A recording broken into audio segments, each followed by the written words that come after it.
welcome back to DXB today. Bit of a pre-loved, a pre-owned special for you today in the city that is synonymous with luxury. With a growing population right here in Dubai, it means there are a lot more cars on the roads too. So what does that mean when buying a pre-owned car? Now let's ask the man that knows. Chris Mibourne is the social media and content manager at Dubizzle, one of the main platforms so many of us can buy and sell our cars upon. Welcome to the show yet again. Good to see you as always. Thank you so much for having me down here again. Has it changed the pre-owned car market? I mean, yes and no. The thing is, like, the UAE is a very transitional country, right? There's a big expat population. When you think about it, there are cars back home that we really want to own, right? We go home and we see Wranglers on the road and go, well, the tax is too high on that. I can't afford it. Yeah. But you come here and cars are affordable, right? It's easy to finance a car here as well. And we all see those dream cars and go, you know what? I can't afford it back home, but I can have it here. So you do see a lot of people driving around there. Dream cars, essentially. I've noticed that the cars are retaining their value more than they used to. I bought a car about 7 years ago. I went to see how much it's worth. It's only about a couple of thousand dirhams less than when I bought it. Is there a reason for that? Well, it all depends on, one, how you take care of the car as well. And there are certain cars that do retain their value a lot better compared to others. I mean, I would love to say I have a similar story, but my car is devalued by 50% already because it's an obscure car, because I'm an obscure person, right? So of course I have to drive something a little bit different compared to everybody else. Oh yeah, that's a very good shout. I should really get my car coloured in the same one as well. But it's all down to the way you take care of it. There are certain brands that obviously have a big hole in the market that have been, number one. They've been here for 30, 50 years. They have that stranglehold and go, well, those are the cars that I want to have because they're reliable, they're affordable, they've got great options, and they just go on forever. What about resale value on electric cars? I think I've been, how should I say? Burnt? Yeah, no. yeah. Bitten, burnt on the depreciations I see on electric cars. Do you see that changing or? I see, well, in line with the Ministry of Energy here, who are pushing for a 50% electric vehicles on the road, which is a fantastic initiative. They've been doing it for a number of years as well. And everywhere you go, you cannot go more than 5 minutes without seeing an electric car.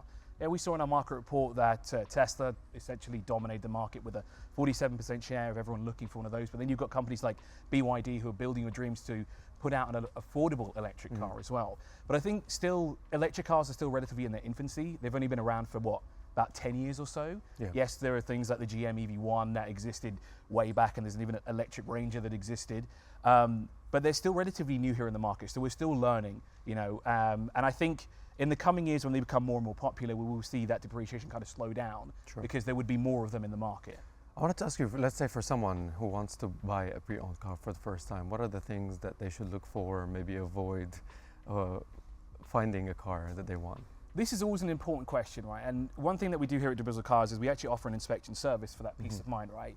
Yes, you might know a lot about cars, you might have a friend who knows everything about the make and model, but there's always something that's hidden, a sound that you can't hear that might just, you faintly hear me, then, I'll just crank up the radio a bit, doesn't matter. Yeah. But it's that peace of mind that you have when you get an inspection report because it covers everything from A to Z, from the engine, the timing belts, all the way through to the air conditioning and even perforations in the leather, you go down to as deep as that. And that's a crucial part of buying a used car here as well. And actually anywhere in the world. It's always a very good idea to have an inspection so you know what you're getting into. And it also helps you in the long run as well. Plus you can negotiate a better deal. True, but that's why you have it's verified on the ads, right? On some of the ads that you've got on Dubizzle. So what you can actually do on Dubizzle is you can sort via our cars that are inspected by us, right? Okay. And we've got about, I think at the moment, 2,000 plus cars that we have inspection reports already available, whether it be the 120 or 240 point inspection, where you can actually ask for that 240 point inspection as well. Okay. What about the a phrase we use all too often when we're talking real estate and property here, but supply and demand? I mean, yes, it's an issue in real estate for flat sellers, etc. Is it an issue when it comes to pre-owned or not? I wouldn't say so. There's a lot of cars for sale. We've got over 30,000 at the moment, plus we have our inventory and our managed section as well. And the thing is here, you need a car to get around.